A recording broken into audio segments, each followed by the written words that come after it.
తెలుసుకోవాలి.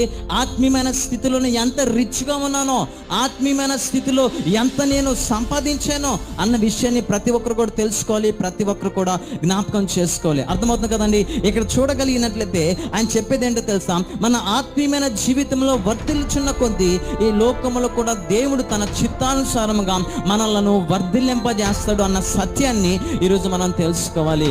అంతేకాని ఆత్మీయంగా నువ్వు వర్ధిల్లకుండా నీ యొక్క ఆధ్యాత్మికమైన జీవితము ఆదివారానికి మాత్రమే పరిమితం చేసి, నీ ఆధ్యాత్మికమైన జీవితాన్ని ఏదో నూతన సంవత్సరానికే పరిమితం చేసి, నీ యొక్క ఆధ్యాత్మికమైన జీవితాన్ని ఏదో గుడ్ ఫ్రైడేకే పరిమితమైనట్లు, నీ ఆధ్యాత్మికమైనటువంటి జీవితమో ఏదో ఈస్టర్కే పరిమితమైనట్లు ఆ దినముల్లోనే నువ్వు ఆత్మీయ జీవితంలో వర్ధిల్లంటే కుదరదు.